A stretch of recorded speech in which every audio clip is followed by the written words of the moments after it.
الحمد لله وصلى الله وسلم على عبده ورسوله نبينا محمد وعلى آله وصحبه ومن تبعهم بإحسان إلى يوم الدين وسلم تسليما كثيرا مزيدا وبعد السلام عليكم ورحمة الله وبركاته. Après la louange à Allah subhanahu wa ta'ala et le salut sur le noble des messagers, notre prophète Mohammed, sur sa famille et ses compagnons, de même pour tous les prédécesseurs pieux et nous autres croyants, jusqu'à la fin des temps, nous nous retrouvons pour cette 5e assise dans l'explication de ces documents Al-Manzoumatul Baykuniya. La dernière assise, on a parlé des deux vers où il nous explique le hadith authentique, Al-Hadith al-Sahih. Al-Hadith al-Sahih, Awwaluha, dont la première parmi les sortes de différents hadiths, Awwaluha al-Sahihu, wa huwa mattasal isnaduhu wa lam yushadha aw yu'al, yarwihi adlun dabitun an mithlihi mu'tamadun fi dabtihi wa naklihi. Dès lors, la dernière assise, on a parlé de ces 5 conditions. Les 5 conditions pour accepter un hadith, c'est ittisalu sanad, adalatu rawi, dabtu rawi, adamu shuzuz wa adamu l'illati al-qadiha. Voici donc les 5 conditions. À partir de là, on devait connaître aussi que le hadith authentique est aussi scindé en deux. Donc un hadith authentique, déjà, parce que ici, les noms, lorsqu'on dit al-hadith sahih, c'est déjà comme un surnom, un prénom, parce que ça désigne déjà quelque chose. Le sahih ici n'est pas simplement littéraire, non. Ça veut dire qu'il y a ce qu'on appelle al-hadith sahih. Le hadith sahih, c'est deux. Al-hadith sahihu li dhatihi wal-hadith sahihu li ghayrihi. Al-hadith sahihu li dhatihi wal-hadith sahihu li ghayrihi. Al-hadith sahih li dhatihi, dans un hadith, il est authentique en tenant compte de lui-même, c'est-à-dire il se suffit seul pour être authentique. Il se suffit seul, le seul hadith entre la parole prophétique ou l'acte prophétique ici et la chaîne de transmission est bien suffisant pour juger ces hadiths d'authentique. Il n'a pas besoin d'un autre hadith à côté pour lui renforcer. À lui seul, il est authentique. C'est ce qu'on appelle al-hadith al-sahihu li dhatihi. Pourquoi? Parce que toutes les 5 conditions sont réunies. Toutes les 5 conditions sont réunies. Les 5 conditions qu'on a dit, il faut avoir une chaîne de transmission complète, non interrompue.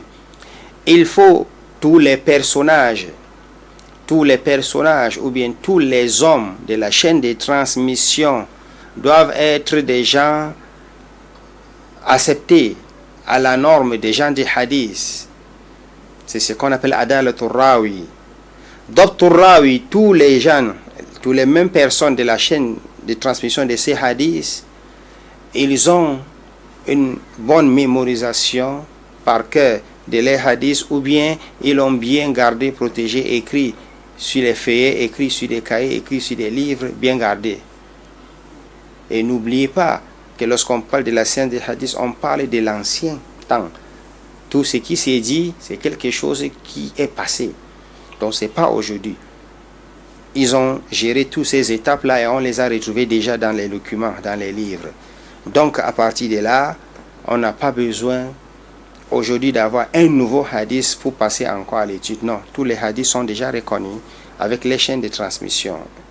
C'est pourquoi parfois quand tu entends les savants des hadiths, on dit Haza hadith la asla la, ou ce hadith n'a pas d'origine. Il n'a pas d'origine parce qu'on ne l'a pas retrouvé dans les écritures anciennes. Donc, les 5 conditions, le hadith sahih li dhati, il réunit toutes les 5 conditions sans problème. Il n'y a pas de shuzuz, c'est-à-dire la contradiction avec les meilleurs que lui, ou bien la contradiction avec le hadith de ceux qui sont mieux que lui dans la norme et autres, ou bien il n'y a pas aussi des défauts concernant le hadith palpable où les savants des hadiths le détectent et ils le jugent, on dit que ce hadith qui est à ce niveau est complet et c'est un hadith sahih li dhatihi. إذن الحديث الصحيح لذاته هو الحديث الذي اتصل سنده بنقل العدل الضابط عن مثله إلى منتهى من غير شذوذ ولا علة قادحة. Et on retrouve ces genres de hadiths dans beaucoup de documents, plus particulièrement dans les deux sahih, dans les deux authentiques. C'est pourquoi on les a appelés les authentiques. Sahih al-Bukhari, Sahih Muslim, ainsi de suite. Donc, deuxième parmi les deux sendations d'un hadith sahih, le deuxième c'est al-hadith sahih li ghayrihi. Sahih li ghayrihi. Il a eu besoin d'une force externe pour venir lui donner cette authenticité-là. Wa huwa, dans sa définition, on dit que huwa al-hadith alladhi ittasala isnaduhu binaqli al-adli الضابط بنقل العدل خفيف الضبط.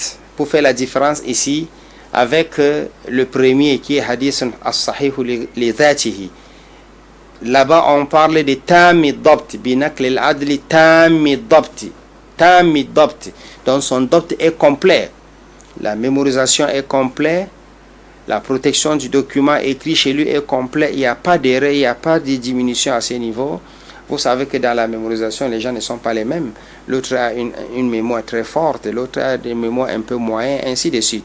Dans le hadith sahih al-ghayrihi, la différence sur les 5 conditions, c'est à un seul niveau.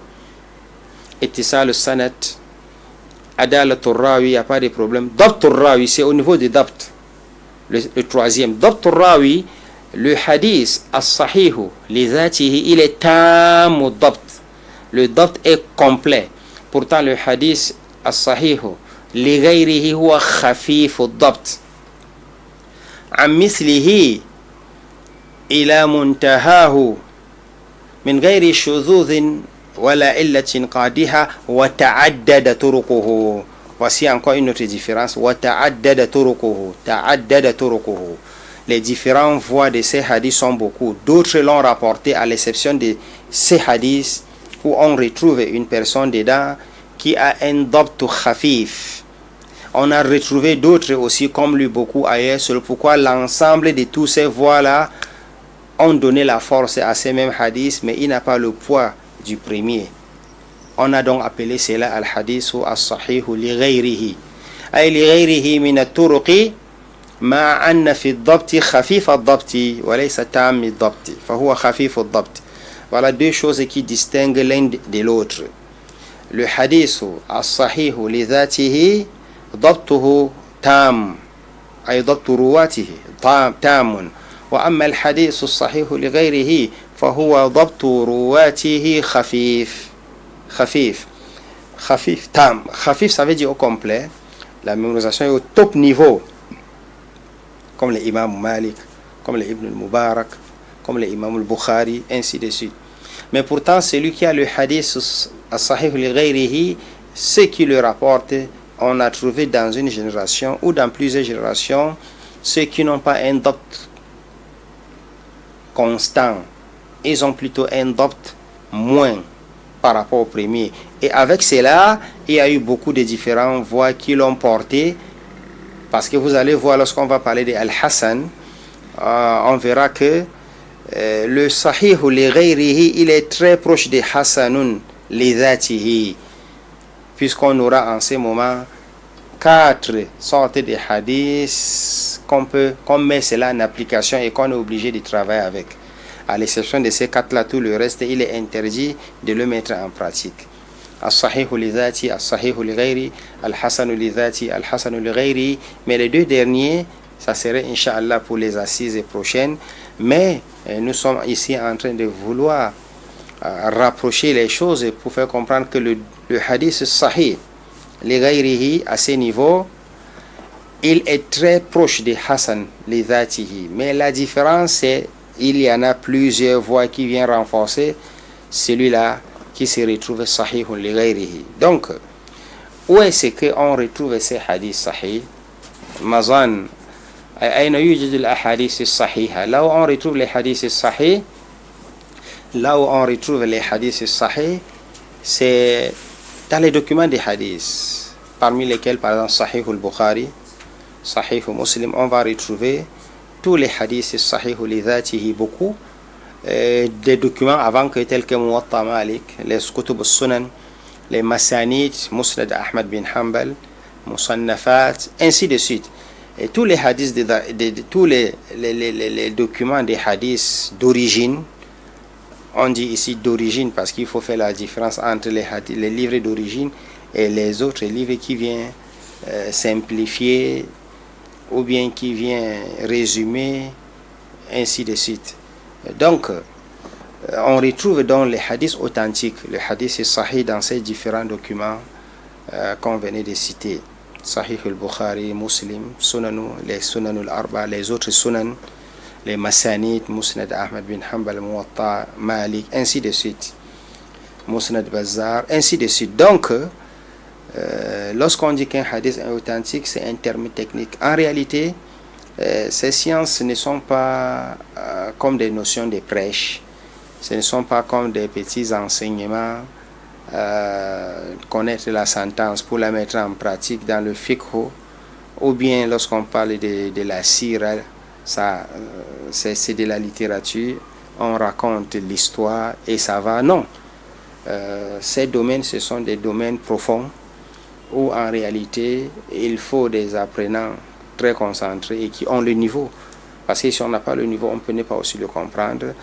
Et ils sont dans ces recherches et là ils vont comprendre cela au profond, Inch'Allah. C'est donc pourquoi en réalité c'est pas des domaines qu'on va venir les élargir peut-être avec des traductions en français, en anglais et toute autre langue. Le simple fait de faire cela, c'est une manière de rapprocher les choses, mais sinon vous voyez qu'on aura des difficultés sérieuses, des difficultés pour traduire les termes, pour traduire. Donc on cherche à rapprocher le sens et parler de la définition pour que la personne comprend exactement et il saisit ce qu'on veut dire. Lorsque tu as le hadith du prophète sallallahu alayhi wa sallam devant toi, tu es appelé à travailler avec. Et on ne travaille pas en pratique un hadith sauf s'il est authentique. S'il n'est pas authentique, on ne lui met pas en pratique. Maintenant, l'authenticité, il y a 4 catégories. On venait de faire le cours sur les 2 premières catégories.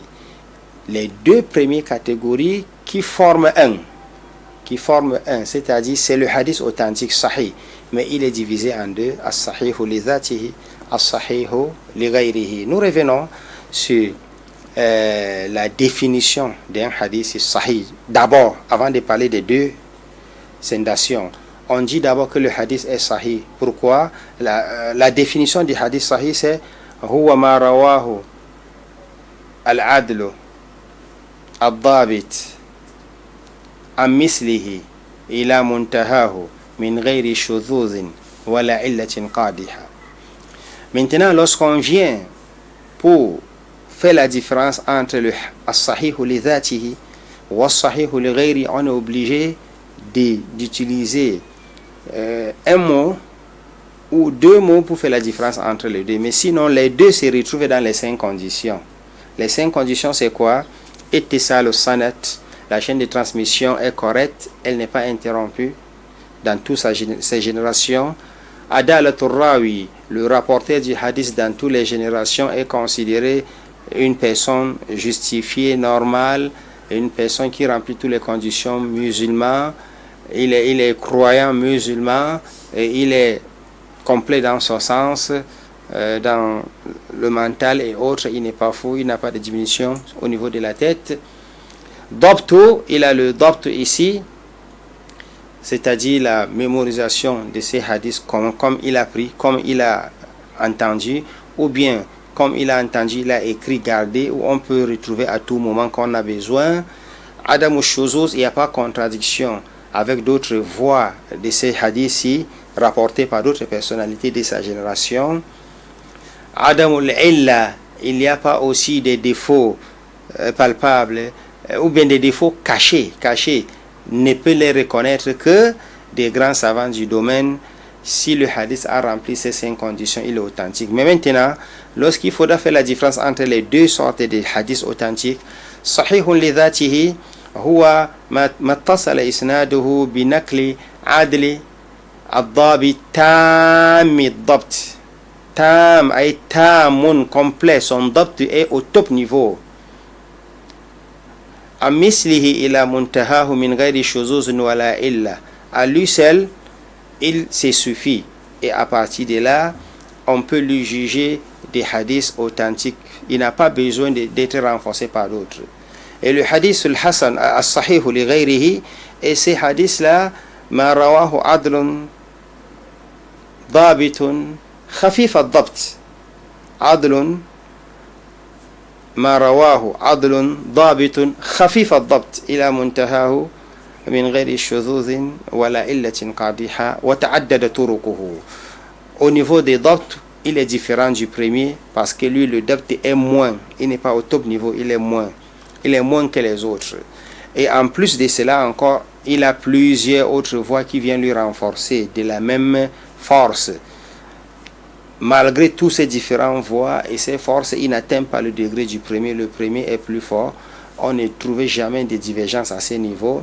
Mais le deuxième, as-sahih li ghayrihi, parfois on peut se retrouver dans des divergences où on lui diminue encore de valeur, on lui retrouve parmi le hadith Hassan. Donc quand vous entendez que les savants du hadith se sont divergés sur un hadith, est-ce qu'il est authentique ou bien il est Hassan, bon, accepté, c'est à cause de ce deuxième-là. Parce qu'il y a un petit lien entre lui et ce qui le suit. Al-Hassanu li dhatihi. Donc à partir de là, on dit que le hadith est authentique. Le sahihun li ghayrihi et le sahihun li dhatihi, qui est le premier, lorsqu'il s'agit de prendre cela comme évidence religieuse, comme preuve, comme une chose à mettre en pratique, en ce moment c'est la même chose, il n'y a pas de différence. Même le Hassan, même le hadith qui est moins que cela, s'il il atteint déjà le niveau de Hassan, on est appelé à travailler avec obligatoirement. Donc si on nous demande des exemples de hadiths sahih, les dhati, il y en a beaucoup. Le hadith al-amal bin-niyya, c'est un hadith sahih li dhatihi. Le hadith de Omar bin Khattab, le hadith de Jibril, c'est un hadith sahih li dhati. Le hadith de Abdullah ibn Mas'ud as-Sadiq al-Masduq, sur la création de l'homme, les étapes en tant que superbe, après cela goutte de sang, après cela morceau de viande, c'est un hadith authentique. Il y en a beaucoup. Là où retrouver cela, va dans Bukhari, va dans Muslim, va dans Muwatta Malik, va dans les livres de Sunan, va un peu partout, tu vas retrouver beaucoup de ces genres-là. Le hadith sahih, li ghayrihi, il y en a aussi beaucoup partout, mais ils sont aussi beaucoup dans les livres de Sunan. Tu vas retrouver ça dans Sunan Abi Dawud, tu vas retrouver ça dans Sunan al-Tirmizi surtout. Sunan al-Tirmizi, c'est lui qui a beaucoup insisté sur ces genre de choses-là. Parfois, tu vas, il te dit Haza hadithun sahihun, Haza hadithun hasanun sahihun, ainsi de suite. Lorsqu'on va parler de Hassan, on va revenir sur ça, Inch'Allah, subhanahu wa ta'ala. Donc, avec l'ensemble de toutes ces conditions, on dit que le hadith est authentique. Et compte tenu de la force de mémorisation ou pas, il y a une différence. L'autre est sahihun li dhati et l'autre est sahihun li ghayrihi. Les endroits où on les retrouve, on a déjà fait allusion à cela. Donc vous voyez que c'est une matière qui a besoin de la pratique. Il faut rentrer dans la source pour voir les choses et comment elles sont. Et les sources ici sont les documentations des hadiths d'origine. À partir de là, on peut clôturer cette assise, notre 5e assise, sur la parole de l'auteur de ce document. Awwaluha sahihu wa huwa mattasal isnaduhu wa lam yushadha aw yu'al yarwihi adlun dabitun an mithlihi mu'tamadun fi dabtihi wa naklihi. Donc sur les deux vers, je pense qu'on est déjà passé sur tous les mots qu'on retrouve. Awwaluha, la première parmi les différentes sortes de hadiths. As-sahihu, l'authentique, on a expliqué ce que c'est.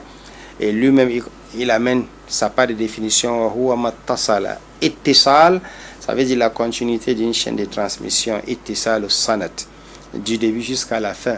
C'est le pourquoi quand on parle de sanat, on parle de chaîne de transmission. C'est une chaîne. Ça doit être comme ça, accroché l'un à l'autre. S'il y a une petite rupture, ça se détache. Et quand ça se détache, le hadith n'est pas accepté parce qu'il n'est pas authentique.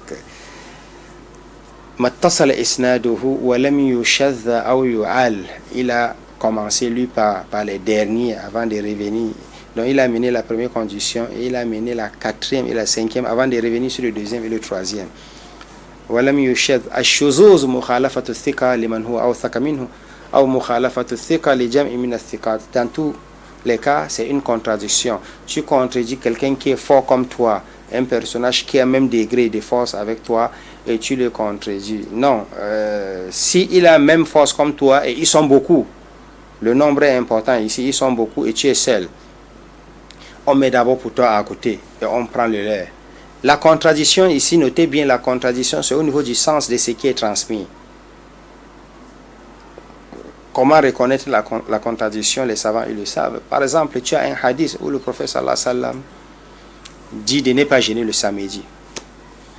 Et tu as un autre hadith où quelqu'un est en train de jeûner vendredi, le prophète lui dit, tu as jeûné hier? Il dit non. Tu vas jeûner demain.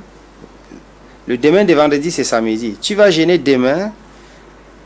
Il dit non. Le prophète dit non, sauf si tu jeûnes un jour avant ou un jour après le vendredi. Un jour après, ici est tombé samedi. Il y a contradiction entre là où il dit ne jeûne pas samedi, et ici il dit est-ce que tu vas jeûner demain? Vous voyez qu'il y a une petite contradiction. Si c'est celui qui a interdit de jeûner le samedi, il ne devait pas dire comme aujourd'hui c'est vendredi, est-ce que tu jeûneras demain? Donc ici c'est un petit exemple. Nous ne voulons pas entrer ancré dans les exemples, sauf s'il y a besoin. Sauf s'il y a besoin, on reviendra sur ça. Pour le hadith sahih, il y en a beaucoup. Mais à ce niveau, vous voyez qu'il y a un petit mukhalafa.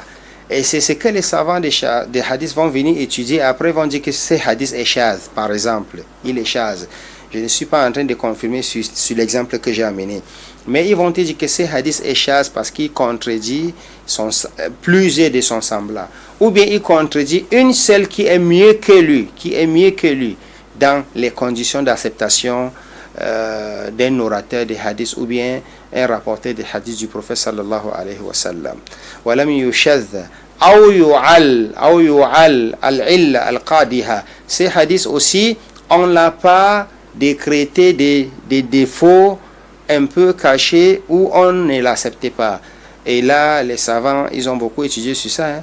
Et on en a même des documents rien que qui parlent des défauts qu'on retrouve dans les hadiths cachés. Ces domaines, on appelle ça un domaine de ilal al-hadith. Donc vous avez beaucoup de documents qui vous parlent de ilal al-hadith. Toi et moi et une simple personne, même s'il est un grand savant de l'islam, mais il n'a rien à voir avec le hadith, s'il voit le hadith, il va dire que c'est bien. Mais un Bukhari, un Tirmizi, un Daruqutni, il viendra, il te dira que, ou un An-Nasa'i, il te dira qu'il y a problème sur ces hadiths. Parfois c'est au niveau de la chaîne de transmission, parfois c'est au niveau même du test, du matn qu'on retrouve le problème. Peut-être il y a eu qalb. Après on te dit que nous avons plusieurs voies où la forme est plutôt comme ça, et celui-ci dans son hadith, il a tourné la forme. Par exemple, le hadith de celui qui a dit les 7 personnes qui vont se retrouver dans l'ombre d'Allah le jour qu'il n'y a pas d'ombre sauf son ombre, sab'atun, parmi lesquels il y a warajulun tasaddaqa bi sadaqatin fa akhfa hatta la ta'lamu shimaluhu ma tunfiqu yaminuhu, celui qui a donné beaucoup de sadaqa, beaucoup d'aumônes avec la main droite, même la gauche ne sait pas ce qui se passe. On a trouvé une autre version qui a dit hatta la ta'lamu yaminuhu ma tunfiqu shimaluhu, jusqu'à ce que la droite ne connaît pas ce que la gauche a fait. Il a contredit. Pourtant, les autres hadiths disent plutôt c'est la droite qui donne et la gauche ne sait même pas ce qui se passe. Mais lui, il a rapporté en disant c'est la droite qui ne connaît pas ce que la gauche est en train de faire. Ici, on parle de illa. Les savants ont dit que haza ma'loulun, ces hadiths, il y a des défauts, il y a des petites maladies sur ça, que ce n'est que ces savants qui peuvent ressortir cela. Même si tu vois au niveau des 5 conditions, c'est propre. Lam yushadh, lam yu'al. Yarwihi adlun dabitun am mislihi mu'tamadun fi dabtihi wa naqlihi. Donc nous allons clôturer cette assise avec l'explication de ces hadiths al-hasanu sur ces deux formes, lidhatihi wa lighayrihi. Subhanakallahumma wa bihamdika ashhadu an la ilaha illa anta astaghfiruka wa atubu ilayk. Wassalamu alaykum wa rahmatullahi wa barakatuh.